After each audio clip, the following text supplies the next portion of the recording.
The Mediterranean is as quiet as ever. At last we have reached Algiers. We no longer have to hide and peer into the darkness in search of ships that can be legitimately blown to splinters. Our faces are turned towards the city. The Cathedral of Notre Dame de l'Afrique shines with a mysterious light.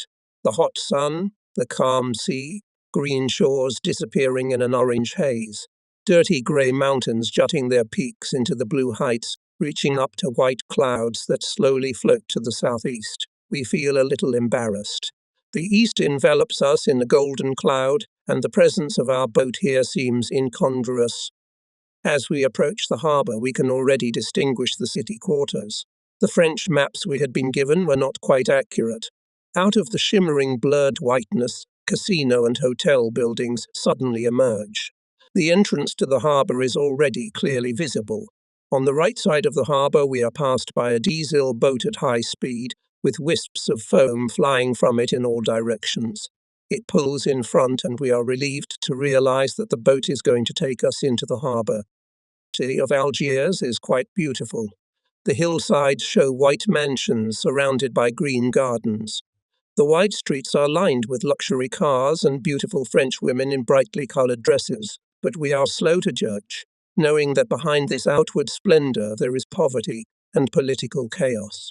With gaiety and wealth neighbour sorrow and hunger. Above the old harbour, where the fort still stands guarding the Moorish buildings of El Desir, the huge figure of the Prophet Muhammad is leaning. A huge liner is being unloaded. A tall crane casts a long shadow on the green water. Our caution in judgment is soon justified. We pass a sunken cargo ship, and the backward, squalid side of the city is revealed to us. The German-Italian Armistice Commission had neither the time nor the courage to destroy the harbour facilities and the electric station. Everything is intact, but the people on the shore are in dire need. They say the local girls will do anything for a bar of soap. Bread and coal are in short supply. The responsibility for this situation lies mainly with local officials, who turn a blind eye to the black market in favour of their own interests. Algeria was taken without major ground fighting.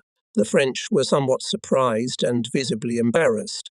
Many of them were considered rich people, sympathized with the fascists and distrusted de Gaulle. The communists were confused by the Allies' determination to negotiate with Darlan and Vichy.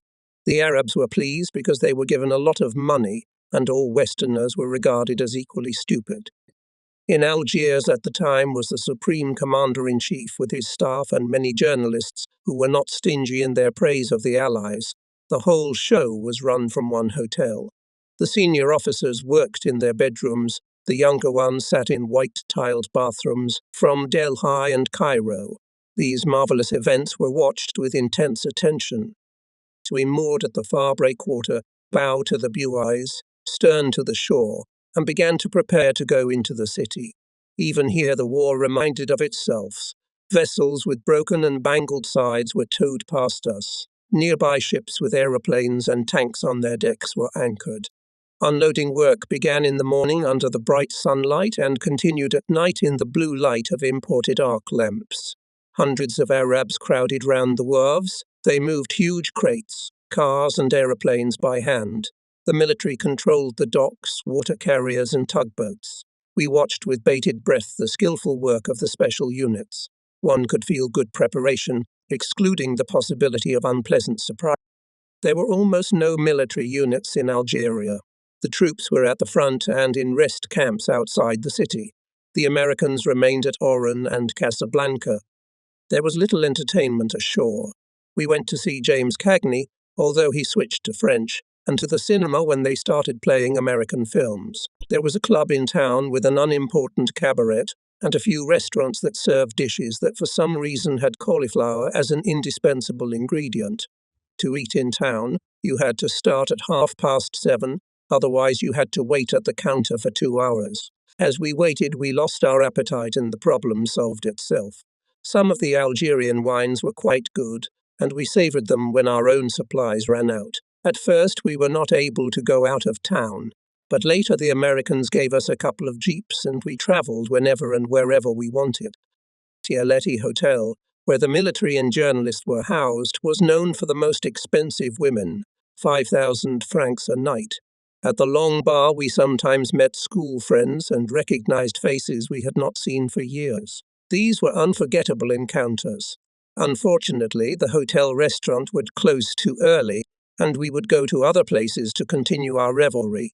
The cabaret was in a rundown cafe, where we were served a champagne surrogate that lifted our spirits but impaired our digestion. The nightlife was rounded off at the Oasis Cafe, where our stomachs were finally failing. Perhaps those who knew the city well had a better time, but we never found places to go regularly. The black and white contrasts of our lives were particularly marked in Algiers. As we prepared for our next patrol, other submarines came and went, off for 3 weeks to the shores of Europe. Meanwhile, life in the White City went on as usual. Algiers breathed history. The tall buildings and boulevards, similar to those of Paris, could not hide the influence of different races and religions. Italians, Maltese, Spaniards and Frenchmen mingled here with Arabs, Jews, Kabils and Negroes. This French city rises above the white cliffs that once protected an old Moorish fortress. At the end of a long tree-lined street stood a whitewashed Turkish mosque, and nearby a synagogue. In their search for a new empire, the French had failed to overcome the influence of the past. It was the old town, not the chic shops and the string of cars, that attracted attention. Casbomet keeps its secrets. There is a spiritual barrier between East and West. In the heart of this modern city, life continues to flow in the old way. Not even war has been able to disrupt it. We did not enter the Kasbah. Although Thomas Cook was busy in peacetime taking tourists through the streets and alleys of the old town, the few sailors who followed the Arab women and went deep into the Kasbah at night never returned to their ships. All the charm of Algiers was centered in the quiet nooks and crannies of the old town. What was going on there? We could only wonder, shake our heads and marvel at the silent majesty of the East. Meanwhile, the contours of the war at sea began to emerge. Destroyers, cruisers, and other warships were following along the coast behind the army, which was moving along the roads of Egypt and Algeria. Escorts escorted convoys in the Strait of Gibraltar and escorted them to the ports of discharge, Algiers, Bona, Oran. Trawlers ploughed the disputed zone off the coast of Tunisia. The same could be observed in the neighbourhood of Tripoli. At this time, on the hills of North Africa were fierce ground battles. Our task was not difficult. We cruised along the coastline between Cape Spartivento and the Spanish border and intercepted all enemy vessels that tried to cross the Mediterranean. The area of operation was quite large. Naval headquarters barely had enough subs to cover the southern coast of France, Corsica, Sardinia, western Italy, and the Adriatic.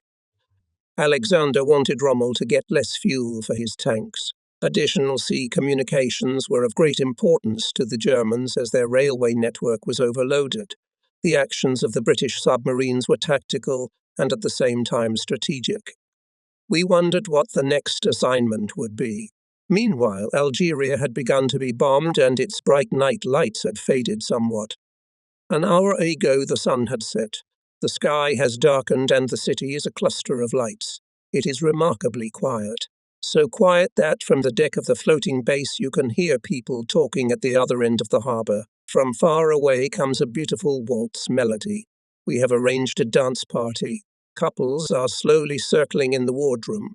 In the lobby there is talk, laughter, cigarette smoke, and the glitter of women's evening gowns. Just above, on the deck, our 2 4-inch guns point their barrels into the sky.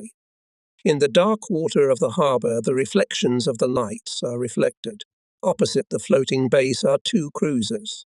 In the distance, merchant ships are being unloaded, and the creaks and groans of the cargo boom can be heard. About 200 yards away at the breakwater we can see empty, forgotten submarines. It is hot in the wardroom. An atmosphere of celebration fills the quiet night.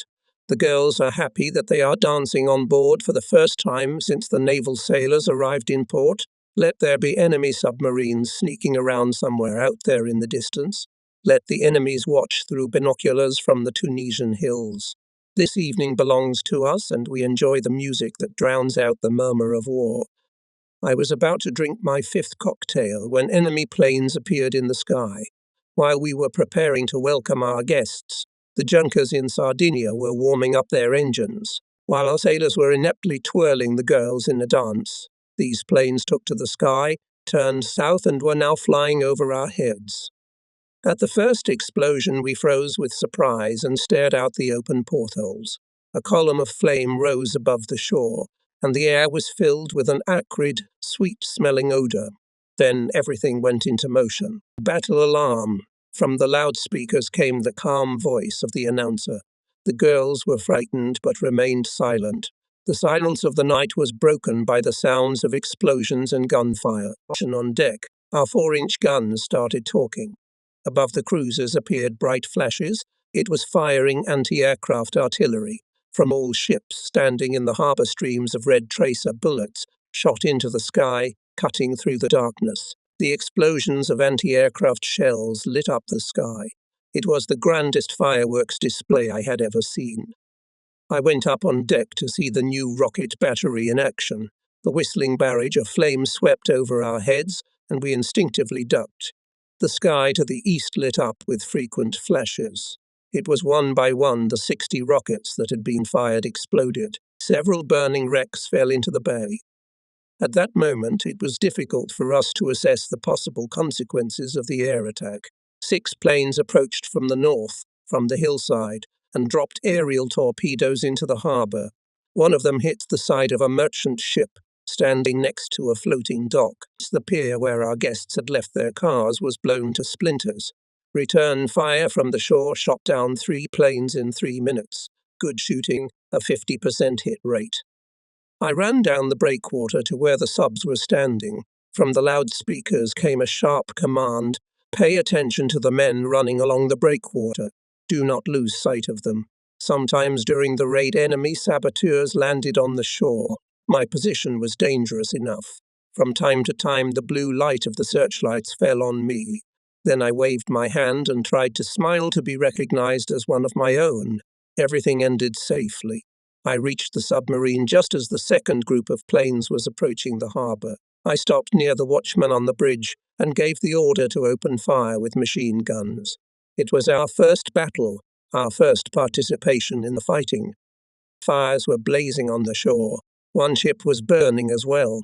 It got dark, and suddenly it became very quiet. I did not return to the floating base and met the dawn on the bridge. The second air raid took us by surprise when we were watching Snow White and the 7 Dwarfs at the local cinema.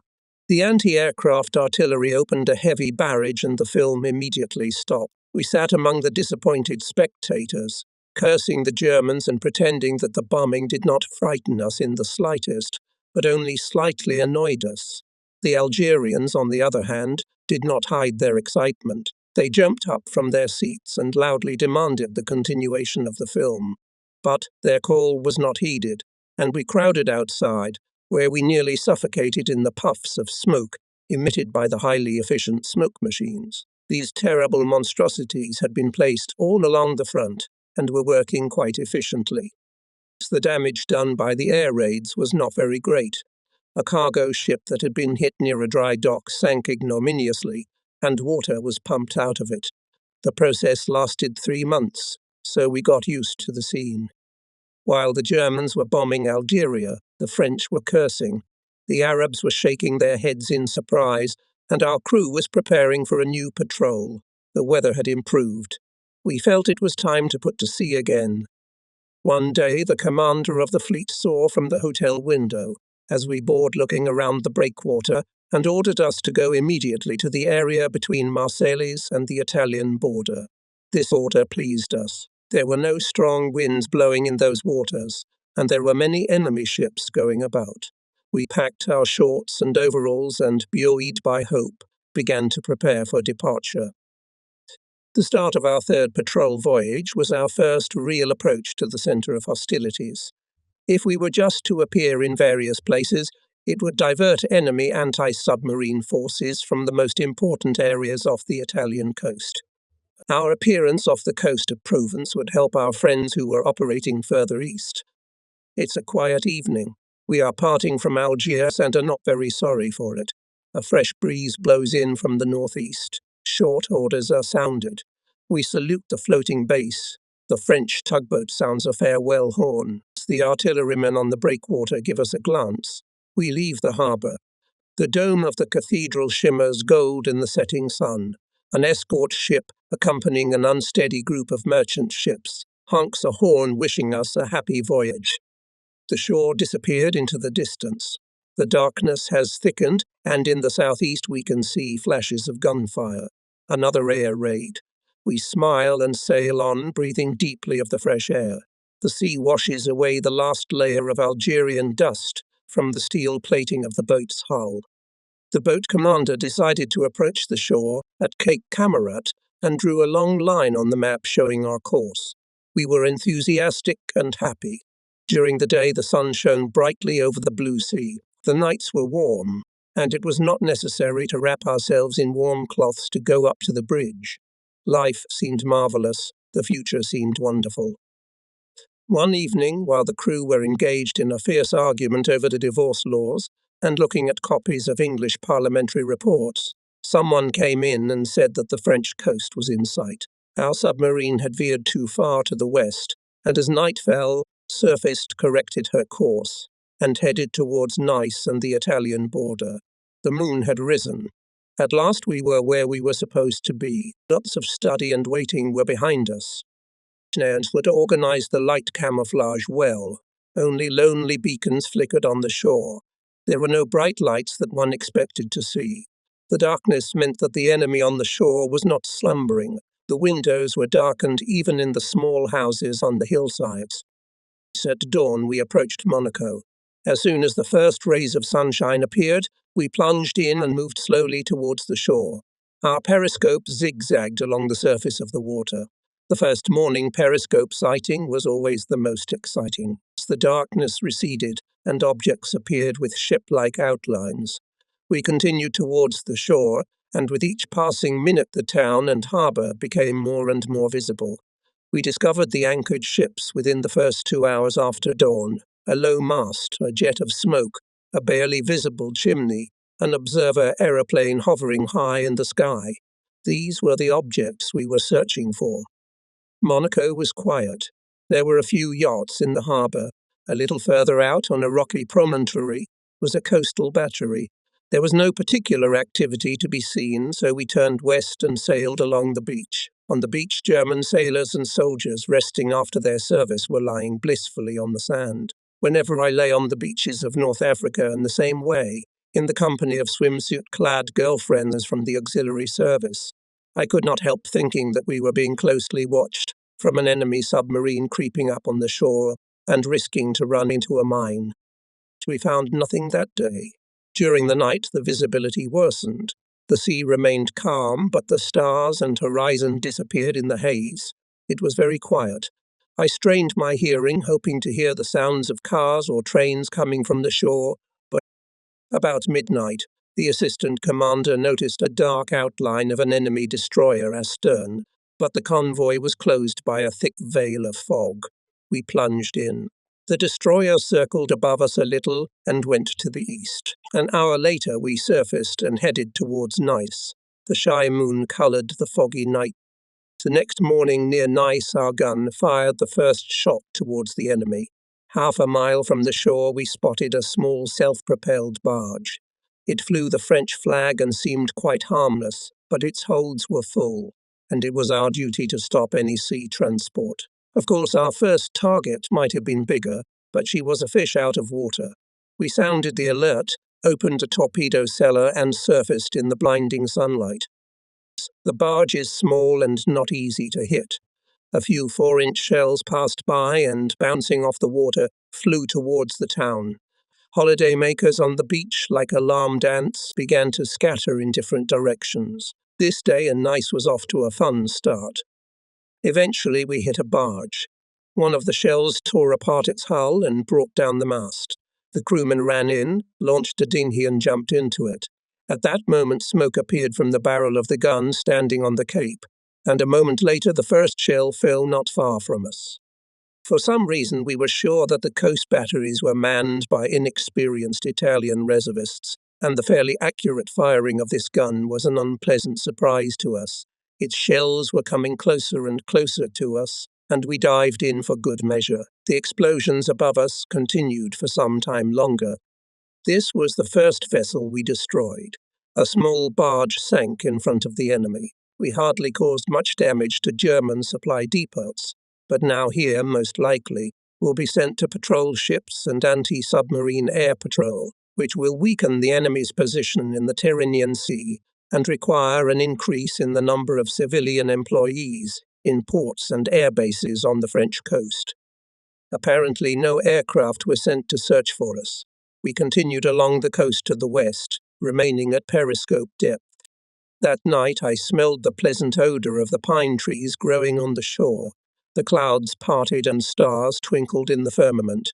The eyes of the people living in the hills and valleys of the coast we were sailing past were fixed on those stars. In the farms and vineyards of Provence, the peasants looked with distrust into the face of their imperfect world and searched their eyes for something more stable.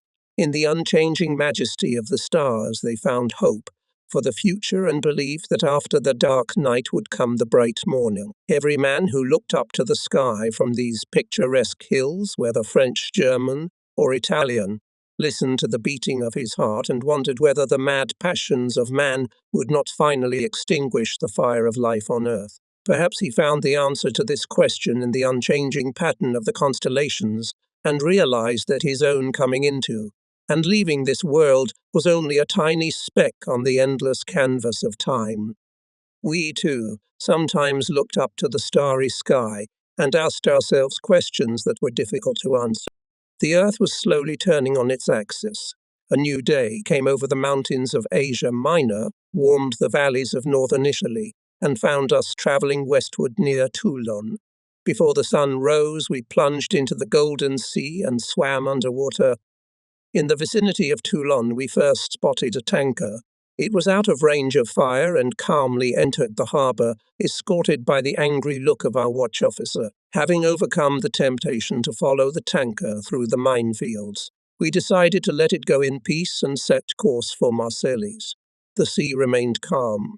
High in the sky above the hills floated fluffy clouds. We reached Marseilles at night. The dark shore was illuminated only by the lights of the pilot boat. We slowly followed this vessel, at any minute expecting the appearance of a patrol boat. It seemed that the Germans had no control over this coast. The watchboats never appeared, and when at dawn we loaded up and watched the neighbourhood through periscope, we never saw anyone. At about 10 o'clock a merchant vessel came out of the harbour, chimney smoking. Apparently it was heading west, and we began to prepare for a torpedo attack. The ship was close to shore. We were frantically turning our instruments, not yet realizing that this was the first time we were doing the real thing. The boat commander, who was watching with interest through his periscope, reported that the vessel was going unescorted. We were relieved. At 11:30, we fired 3 torpedoes, which went in the wrong direction and disappeared forever into the blue distance. With disgruntled faces, we began to check our calculations.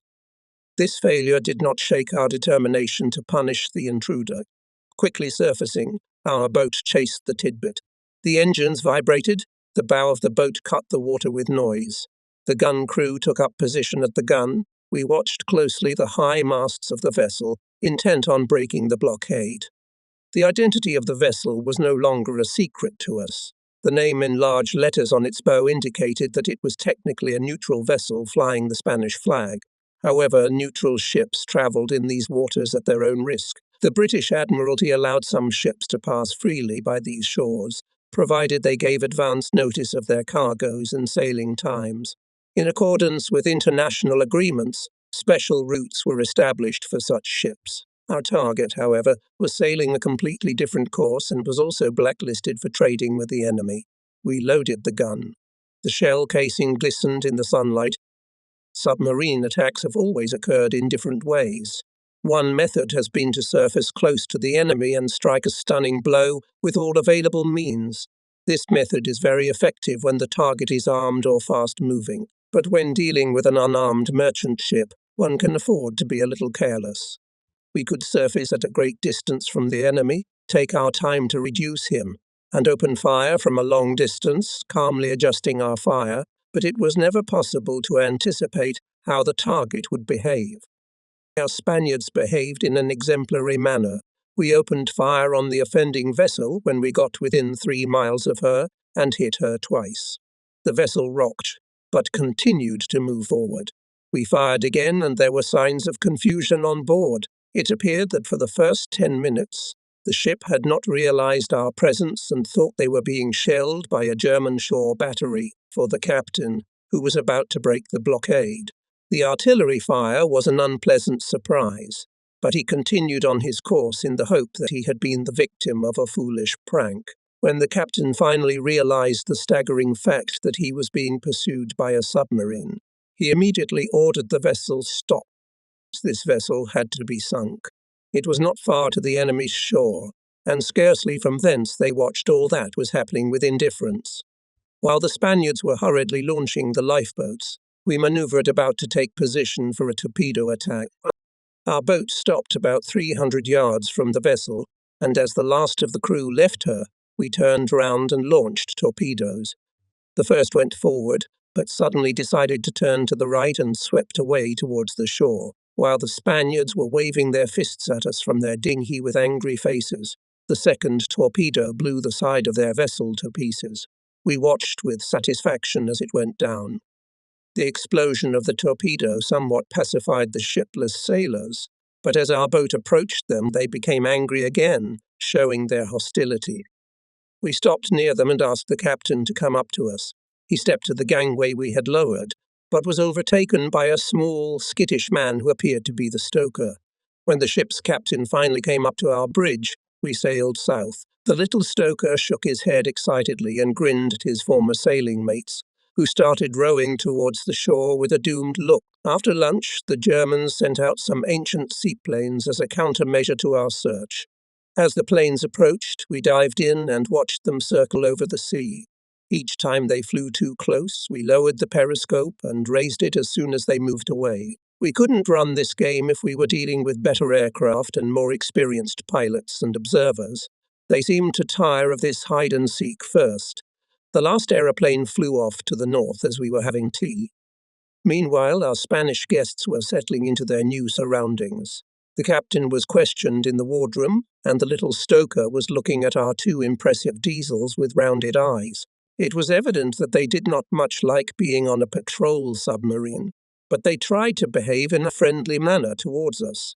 The captain, the Spaniard, seemed to realize at last that he himself was putting the vessel and crew at risk. He mumbled something about the vicissitudes of war, asked us to contact his wife, and wondered if I knew some of his friends from England.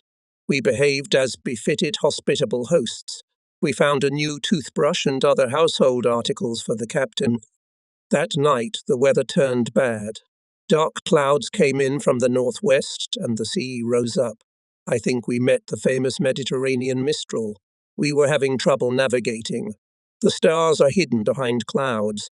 The horizon is almost indistinguishable. The lighthouses in enemy-occupied territory were darkened. We decided to head for the poorly lit Spanish coast and wait out the bad weather there. For 4 days our boat dangled off the poor Spanish shores, and the water flooded the open bridge. When all this began to bore us, the commander declared that not 1 day more would he tolerate the presence of frowning strangers on board. Having carefully studied the map, we decided to risk approaching Palamos and leave our guests in their homeland. In any case, this move was bound to embarrass the Bachi Company, which continued to drive ships into German-occupied ports despite repeated Allied warnings. We believed that Mr. Bachi would have difficulty in recruiting crews for ships in the future. On the 5th day, the wind died down, and by midday the Mediterranean Sea regained its characteristic calm. I do not know what the town of Palamos was famous for before the Civil War, but, having examined the harbour through the eyepieces of binoculars, we came to the conclusion that the Franco regime was not going to solve the problem of providing the population with new housing here. The city lay in ruins. Grim charred beams protruded from the ground. Most of the houses had been reduced to piles of rubble. I must confess, I always had a soft spot for General Franco.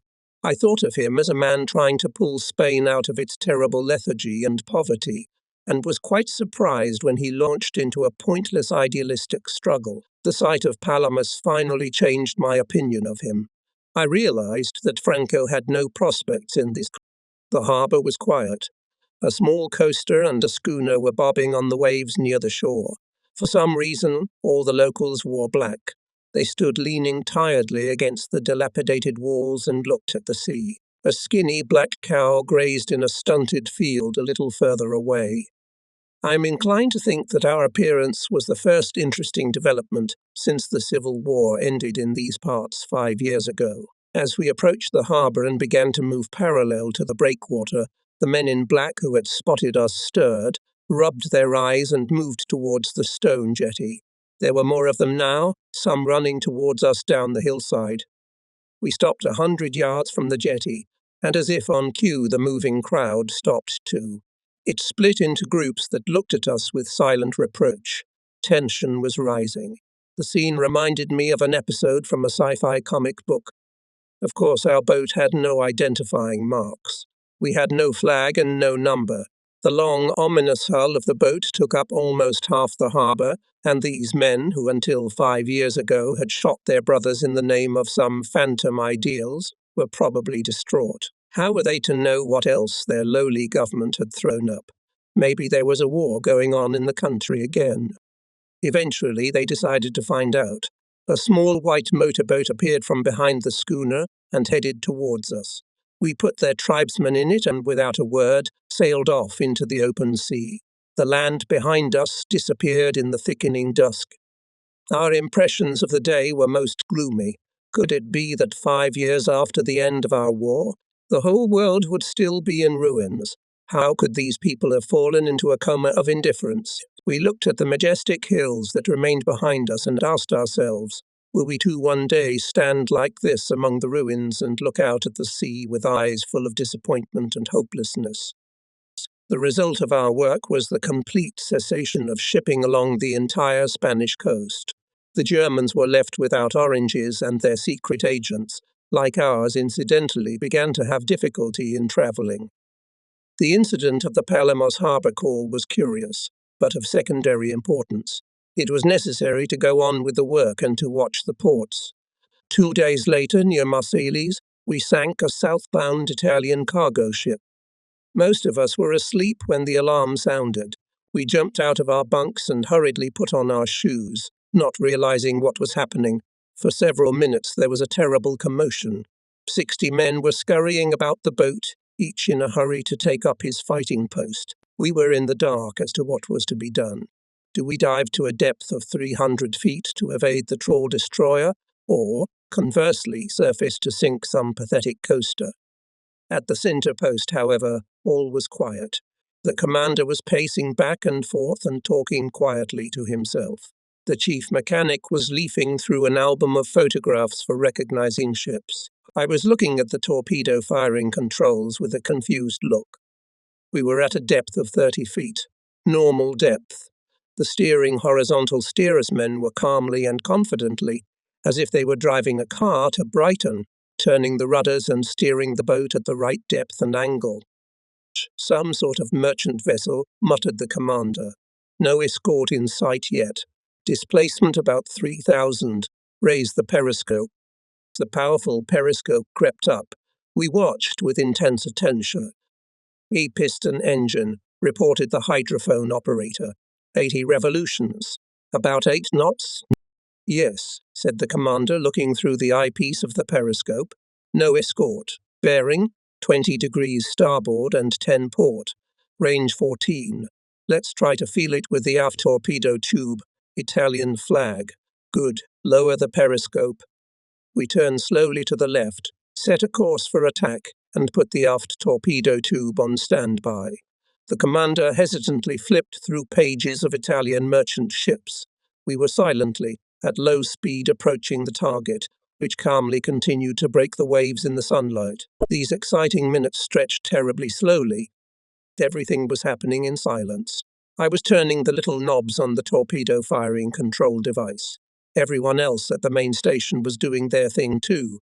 The commander glanced at his watch. The hydrophonist, hands clasping his earphones, listened to the sounds of the target engine running.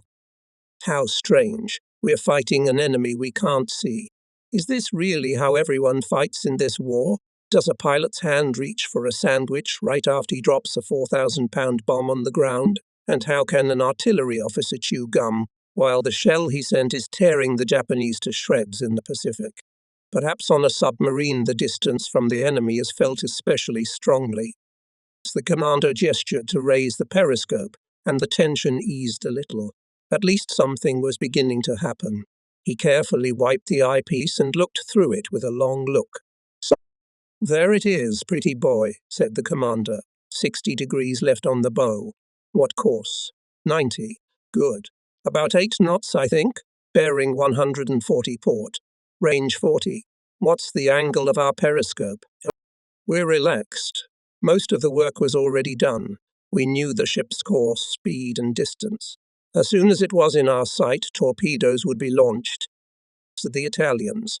This was our first truly enemy vessel. I don't think any of us had anything against the Italians. We laughed at their army. But didn't it stab France in the back?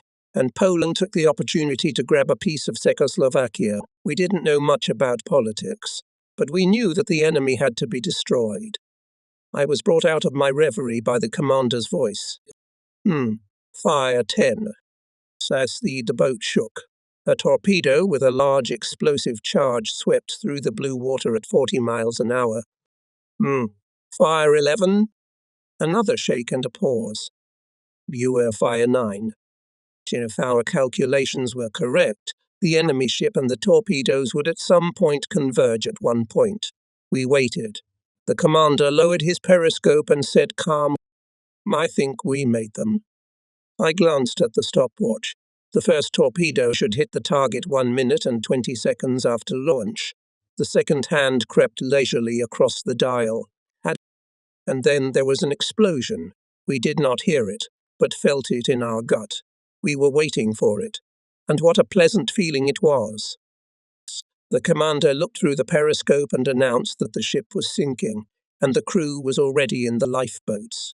Quickly they orientated themselves. Some time later another explosion sounded. Another of our torpedoes exploded on the shore 3 miles from the target. We continued on our course, watching the sinking ship, and waited for it to disappear under the water, but it did not happen. The bow of the vessel continued to stick out of the calm green water. The stern hit the bottom, shallow water. We could not be satisfied with this state of affairs. This vessel was a danger to other British submarines, and we had to finish our work. We turned, approached the vessel, surfaced half a mile away, and the gun crew took up positions at the 4-inch gun. After 4 direct-fire shots, the bowhold filled with water, and the vessel slowly disappeared from sight. I looked at my watch. It had been exactly 1 hour and 40 minutes since the alarm had been sounded. On the way back there had been an unpleasant incident. Heinkel, sent by the Germans to search for us, appeared from the sunny side when we were sharing impressions of the work done. Fortunately, there were no bombs on it, but it managed to fire at us from a machine gun. The clatter of bullets on the hull could be heard as we were sinking fast. That was the end of it. As far as I know, no patrol boats tried to pursue us, and the next day we resumed hunting in the neighborhood of Toulon. The nights along this coast were marvelous. The wind brought the scent of pine trees, and bright stars twinkled over the darkening hills. A cool breeze blew in our faces. The sea remained calm, and visibility was excellent. It was a pleasure to patrol these picturesque shores, but we never relaxed and were always on the alert, remembering that the enemy could appear on the horizon at any moment. This was the peculiarity and charm of our service. Before returning to Algeria, we managed to hit a tugboat pulling a couple of barges near Toulon. This event was rather boring. The annoyed tugboat captain sitting alone on the wreck of his vessel was memorable. As our boat sailed past, he showed no violent emotion, only shouted in French, "Are you satisfied, gentlemen?" We left this unfortunate man with a heavy feeling. The boat set a course southwards to our base, and everybody talked at once about the forthcoming holiday. Mountains of papers appeared on the wardroom table, and clerical work boiled over. The assistant commander was writing something in the armament log. The commander of the torpedo warfare unit was filling in forms with information about attacks, and I was determining coordinates and plotting our course on the map. Nothing much happened during our return. We entered Algiers harbour on time and celebrated the occasion with a hearty libation. Algiers was left behind us. The car rolled along the road, raising clouds of thick dust over the roadside vineyards. The commander of the torpedo warfare unit and I were on our way to the village of Sidi Farouk, where our flotilla had purchased a small white house by the sea for the sailors to rest. The sun-drenched landscape opened out of the car window. The white-walled, red-roofed houses standing far back from the road were half hidden by tall cypress trees. Stunted vineyards stretched for miles on either side of the road. We chatted at ease with the sociable and good-natured American driver, who, as it turned out, was a gangster in his homeland. He was very proud of this and spoke with great pleasure about his exploits during the Prohibition. The car stopped at a dilapidated roadside diner, where the hospitable hostess served us shot glasses filled with sweet brandy. The driver paid before we could get the money. "You keep it," he said. "You Englishmen have small wages." Sidi Farouche was to Algeria what Frinton was to England. Here were the country villas of the richest French families. There were even changing cabins on the beaches. The place was very picturesque. The whitewashed houses standing on the sandy beach were breathtakingly beautiful. We pulled up to our new abode when it was time for lunch, jumped out of the car and ran round the house, intoxicated by the fresh air and freedom. Its interior was quite simple. 2 bedrooms adjoined a circular hall, which we used as a dining room. The hall was connected by a passageway to a small terrace overlooking the sea. The service staff consisted of a young Frenchwoman who performed the duties of cook and maid, and a sailor whose functions remained a mystery to us. But the most important and most marvellous thing for us was that here we were not confined by the rules of the Charter. We belonged to ourselves, and the sparkling Mediterranean Sea lay at our feet. Without wasting any time, we exposed our naked white bodies to the sun.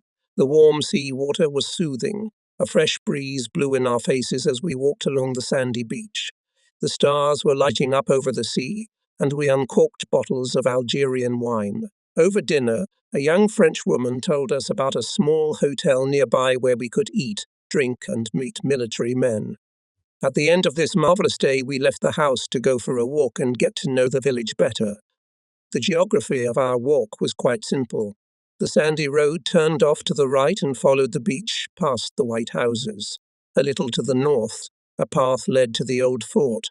To the south, it skirted the houses and disappeared among cacti and stunted bushes. British troops landed on this shore for Operation Torch and the capture of Algeria. In the past, it had been used for landings by Turkish and French invaders. The old fort interested us for 2 reasons.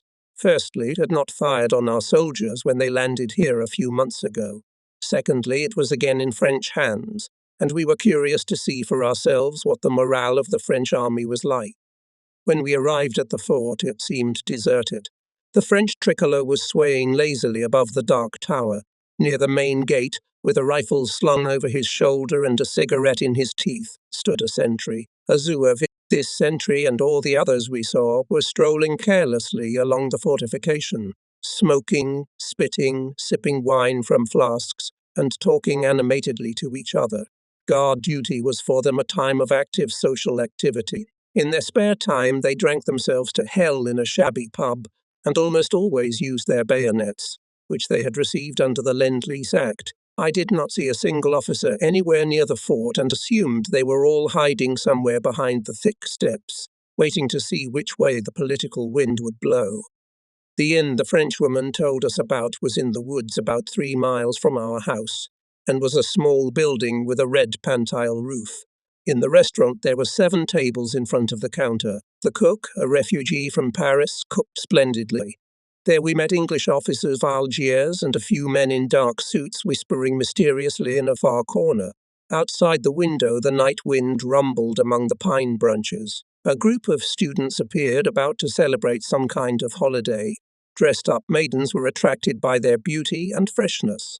The innkeeper, his wife, and their little daughter smiled, bowed, and asked us to be careful with our glasses. The owner's daughter was about 10 years old. Her image is forever etched in my memory. Even in the midst of the most noisy party, she boldly carried us wine and food, twirled cheerfully under the major's arm, winked at the lieutenant, and smiled at everyone. Sometimes she was placed right on the counter, and with an angry look she conducted our disorderly chorus. Without this girl, the hotel would have lost half its appeal. So that night we decided to walk straight home through the woods. Under the tall trees were scattered remnants of French army armaments, small tanks, old trucks, bulky armored vehicles. For some reason, the sentries decided that we were interested in this junk and began to threaten us from behind the bushes with bayonets fixed forward. Ignoring them, we walked on, and then they fired a burst of automatic rifle fire over our heads. Eventually, we realized that it would be quicker if we followed the road.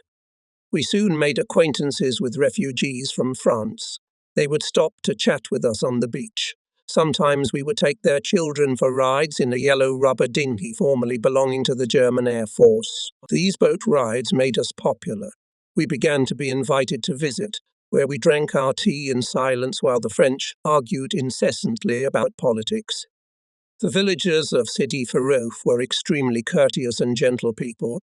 Sometimes, when we had nothing to do, we would stick a bottle in the sand at the water's edge and start taking turns shooting it with our pistols. Passers-by would politely stop and wait uncomplainingly until we gestured to them that we were finished and could pass.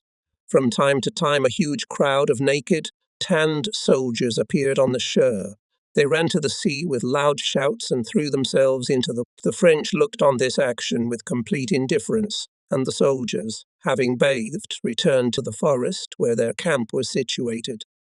On the 6th day of our holiday, a car arrived in the morning, and the chauffeur gave us a note to return to the floating base after lunch.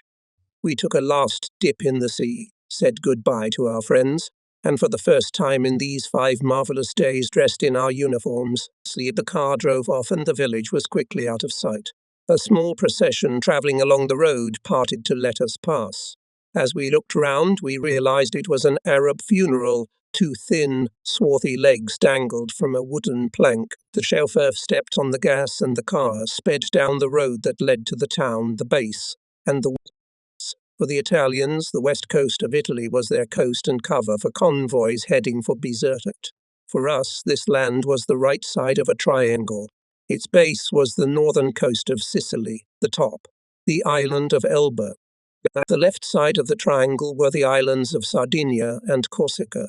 Inside this triangle lay the Tyrrhenian Sea, where a grandiose submarine war was unfolding. Staff officers were fond of saying, "You will not go into the triangle. You haven't been in the triangle yet. Let's see what happens when you get into a triangle," and that sort of thing. It was their favorite topic. We had only to wait, and when the cheerful winds blew in May, our boat put to sea, turned right, and set course for Cagliari.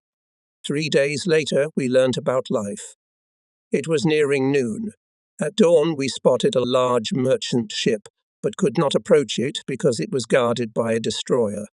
2 hours followed it on the surface, and finally decided to catch up with it after dark, attack it, and return to our zone the next morning. Behind the stern, you can see the clear water surface. Everything is ahead: the enemy, the wind, the waves, the sun. From the bridge, I see a large Ares-class vessel going at 12 knots. The destroyer is on a parallel course, only its dark bridge and mast are visible. The sun is shining brightly, and they do not notice us, although our boat seems very large and formidable to us. The weather is not on our side. The wind has picked up and the sea is churning. We are trying to pursue the enemy, but we are not very good at it. The engines are running at full power. The boat is burying its nose in the waves, showering the bridge and US on it with thousands of splashes, in each of which a rainbow glows. Somewhere to the southeast is the island of Ustica. The vast sea stretches out around us. Our eyes are turned to the horizon. We are waiting for an aeroplane which we hope will appear sooner or later. The commander stands grim-faced, leaning against the periscope stand. The large merchant vessel is rapidly moving off into territory where we are not supposed to be. There, it's the responsibility of another submarine to make sure the cargo of tanks and cannons doesn't reach the recipient. Today is clearly not our day. And 2 hours later, the picture remains the same. We look through binoculars, and it seems to us that the enemy is very close. He continues on his course, heading for Messina or Palermo.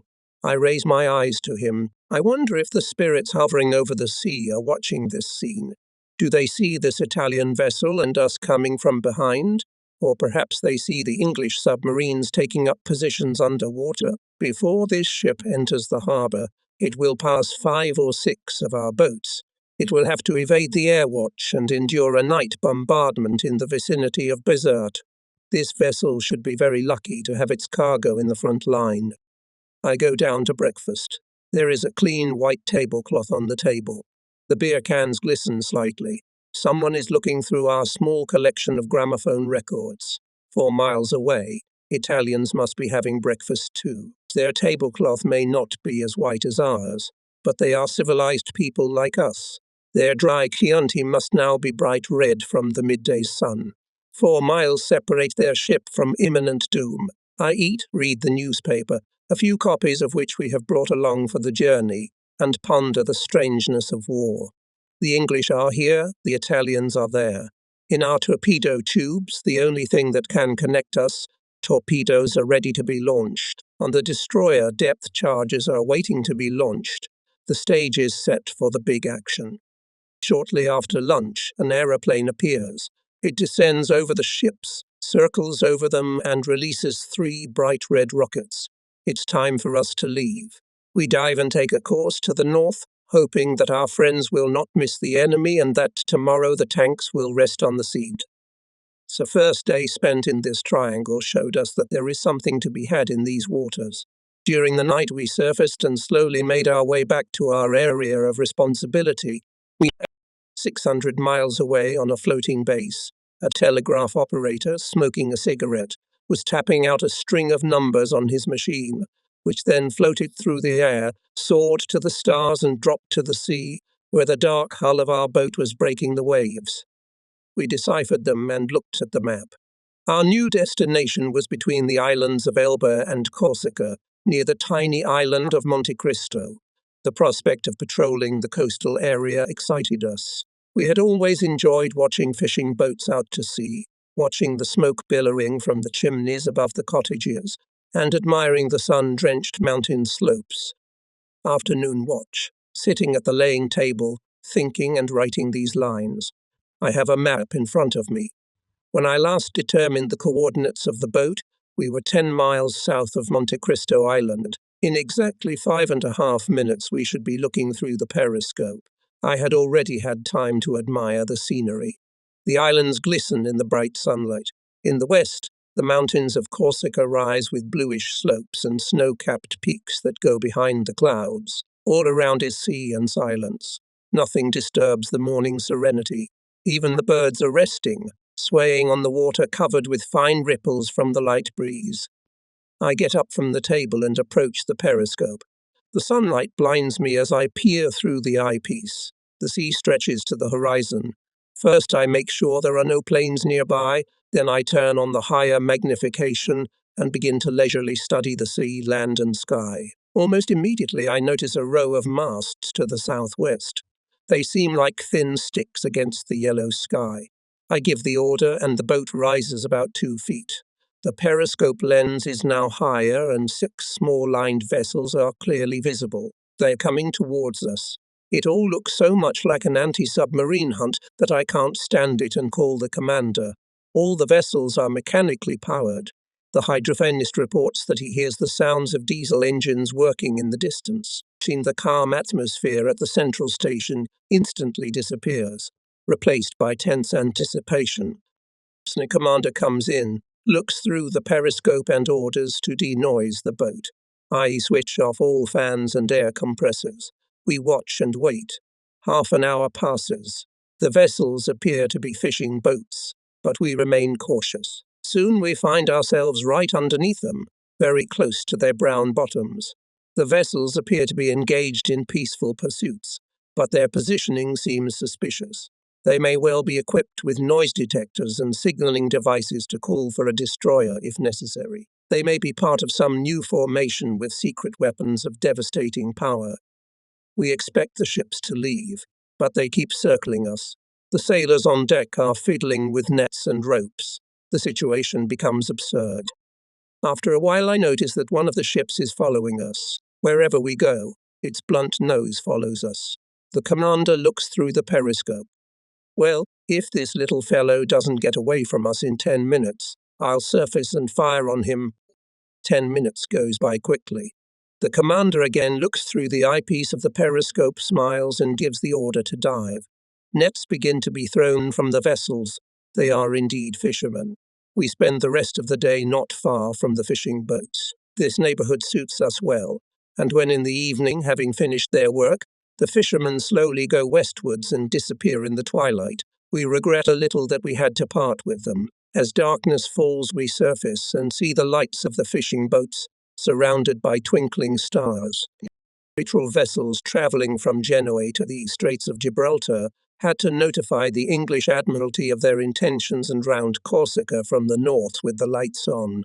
We were quite far out of the path afforded to such vessels. The most serious measures were taken to exclude the possibility of error on our part. We were informed where these vessels were, their speed, shape, size, and so on.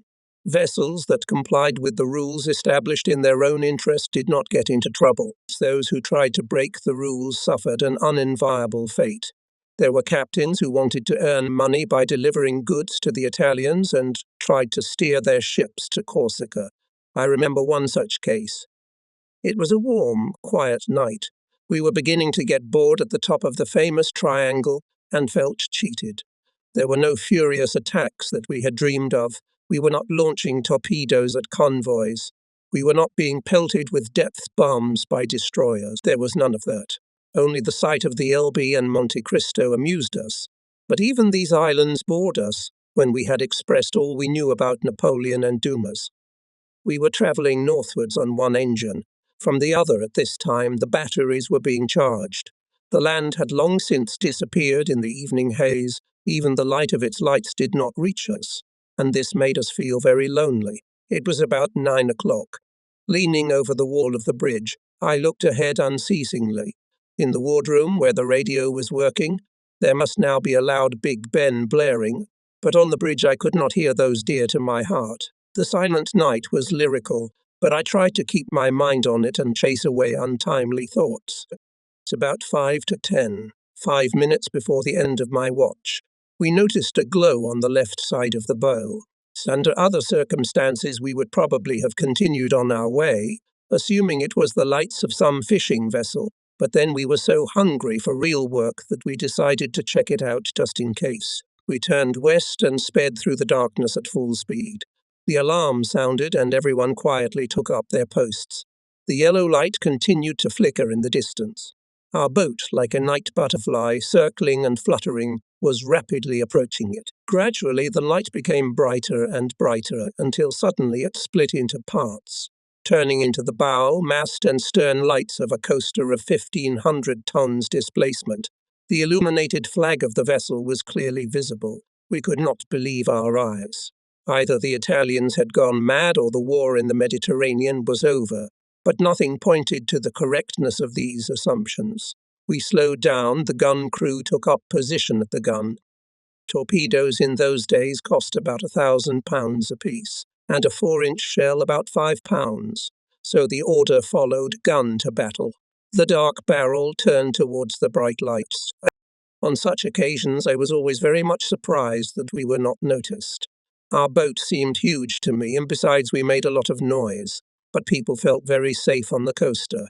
It kept coming towards us, lights flashing like a carnival machine, smoke billowing from its chimneys. It was now so close that we could see its bow bobbing on the waves. The reputation of this triangle was such that we did not tempt fate. Some U-boats came close to small coasting vessels, surfaced to fire, and immediately found themselves under fire themselves, and then they were still being pelted with depth bombs. The Italians invented a very effective anti-submarine ship, Quebec, which caused a lot of trouble to our friends. So we did not hesitate and opened direct fire as soon as the ship came within 1,000 yards of us. The first shell hit the engine room, and flames shot up to the sky. Shells hit the ship every 8 seconds. The battle became a beating. Giant flames tore through the night. Black smoke billowed in the air. From the bright fire, the hull of our boat turned reddish. After 30 shells had whistled into the target, the commander decided that the job was done and gave the order to cease fire. We turned and raced south at full speed. The burning ship could be seen from destroyers miles away. Soon the anti-submarine surveillance planes would be here. They'll all be looking for us. The boat continued onwards. Dawn was beginning to break on the left, and the dark mountains loomed on the right. Suddenly it became dark astern. The burning ship disappeared under the water with a loud hiss. Soon the waves would dissipate and cover our keel waters. There would be nothing to indicate that a ship had been lost here, except perhaps a few small planks that would be nailed to the Corsican shore in the morning. We only found out all about the sunken vessel when we got back to our harbour. It turned out to be a neutral coasting vessel, and 13 sailors had perished with it. The moral of the story is this: if neutral ships want to break our blockade, they should do it without board lights, or at least without the flags of one of the belligerents. The ending of this story is sad but fair. A few days later, about 6 miles off the Corsican coast, we shelled and sank a small Italian tanker. There was nothing special about the episode itself, but it was followed by an event that struck us with its mystery. Nothing like this ever happened to us again. Immediately after the sinking of the tanker, we loaded and headed south along the coast, carefully watching the sky where at any minute could appear aircraft. About 5 o'clock, when the sun was hidden behind a mountain peak, a huge destroyer came from the north at high speed. For a while it circled not far from us and disappeared in the darkness. In the headphones of the hydrophone we could hear the ship moving away. The horizon was clear. In an hour it became so dark that we could not see anything more through the periscope. We surfaced only in total darkness, so we decided to go down to 100 feet and wait a little. A patrol submarine could only surface when its commander was sure there were no other vessels on the surface. Since the periscope was useless in the dark, it had to rely on hydrophone data. The commander made the final decision to surface when the hydrophone operator gave the go-ahead. That night he listened to the sounds in his headphones especially carefully. Somewhere nearby, a destroyer. Although it disappeared from sight, we had no right to take any chances. Finally, the commander ordered a surfacing. Those of us who were not busy wasted no time in searching for our cigarettes. It was forbidden to smoke underwater, and we had time to miss tobacco smoke. Everything went on as usual. Air began to flow noisily into the tanks. The engines started, and the commander disappeared into the lower hatch. We waited for the shout signifying that the upper hatch was open. It was usually followed by the order, smoke. Instead, the silence was broken by a thunderous howler. Cigarettes fell out of our hands. The tank vent valves opened and the boat rocketed downwards. We froze. The commander appeared. His hair was wet with sea spray. He looked absent-mindedly at the depth gauge. Finally, he ordered, "Stop machine. Prepare to attack with depth charges." The figures of the sailors moved in complete silence. 5 minutes passed. Nothing happened. 10 minutes, 20, half an hour. The commander looked puzzled. The hydrophone operator reported hearing some very faint sounds on the starboard side. Usually such sounds are made by a vessel traveling very slowly or lying adrift. That was the end of it. Only the commander knew how dangerous our position was. He opened the hatch, climbed up on the bridge, breathed in the fresh air, and stood still. 1,000 yards off to the left, a destroyer was bobbing on the traverse. It stood motionless, its dark outline a menace. The commander ducked down the hatch and pressed the horn. The loud signal rang out for miles around. Strangely enough, no one reacted to the sound. An hour later the destroyer withdrew, and when we surfaced we saw a clear horizon all around us. From that moment on, My opinion of Italian anti-submarine warfare changed dramatically. One can only wonder why that destroyer did not attack us. Perhaps it ran out of ammunition and depth charges. Maybe it was on a test run, or maybe it was just a ghost ship with no crew, drifting in a calm sea and scaring careless submariners. But whatever the reason for this ship's strange behavior, we were all deeply grateful. Lunch was served on time, and the beer seemed especially good that day. The moon is directly overhead. It's a completely windless night. To the right on the traverse, the dark outline of the mountains of Sardinia can be seen in the distance. We're heading. It's very quiet on the bridge. Here, away from the paths of the Italian convoys, we can afford to relax a little. We look up at the starry sky and enjoy the quiet Mediterranean night. Anyone who has sailed at such hours knows how the water rustles as it slips off the bow of the boat, how loud the sound of the engine running seems in the silence of the night. Whoever has sailed on such a night must remember the marvelous feeling of complete satisfaction with the life you have chosen. There is a change of watch. 3 observers in hoarse voices report the situation and go downstairs for lunch. The new watchstanders appear. I don't have to turn round to see for myself. I can smell their presence. It's a very specific odor. They smell of fuel oil food, sweat and powder that protects the skin from disease. We keep watch over our sectors. On such a night, it is very difficult to find the horizon. It can easily be confused with the long streaks formed in the misty haze of moonlight. The rising and setting stars approaching the sea surface only complicate our task, so we look very carefully through our binoculars. Society duty stretches slowly. Our thoughts are far ahead of our boat. We are already thinking about what we will do during the new holiday. From the opening of the brass intercom pipe comes the faint smell of cooking food, and I suddenly realize that I'm bloody hungry. The time we head out on patrol and come back is probably the most dangerous of our 3 weeks at sea. On days like this, you relax and don't expect torpedo boats or aeroplanes at all. But although we realize that in the interests of our safety we always need to be on guard, we sometimes let our guard down. Observers let go of their binoculars and just stand on the bridge, leaning on the handrail. The helmsman may allow the boat to veer off course. When I'm thinking about something other than the target, it's easy to miss the dark outline of the enemy ship, and therein lies the danger. Tonight I try to keep a sharp lookout ahead. Suddenly a shadow flashes across the moon's path, and my drowsiness is gone. I strain my eyesight with all my might. Yes, there is definitely something there, some square object. I can't see the bow wave. There are no lights. Maybe it's another of our boats returning from a mission. But no, the size of this object is too big. My excitement grows. A moment later the alarm sounds below, and the boat turns round sharply. The commander is already on the bridge. He inquires about the bearing and stares intensely into the darkness. The boat describes a full circle, and the unknown vessel is on the left side of the boat. Our job is to identify it. The order follows: stop both engines. We drift in silence. At the main post, hydrophone is trying to catch sounds that will help determine who we are dealing with, but he can't hear anything. We switch on the electric motors and slowly move out on an attack course. We're getting radar readings. Distance 2,000 meters. We turn right and slowly walk towards the ship. In the darkness we notice that it goes without escort. The shadows on the standing water prevent us from seeing it properly. It looks like a coaster. No, more like a small tanker. Distance 1,000 yards. Suddenly 3 tall masts come into view, and we find our target. Now we can see it clearly. A schooner of about 1,000 tons displacement heading south. She is travelling silently on the auxiliary engine, leaving a luminous trail under the stern. Commander orders: prepare to launch 2 torpedoes. Watch the sea carefully. Torpedo boats may appear.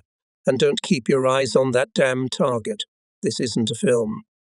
We're so close to the target, it looks like easy prey. We're whispering, as if we're afraid the ship might hear us. The ghost-like schooner continues onward, paying no attention to us.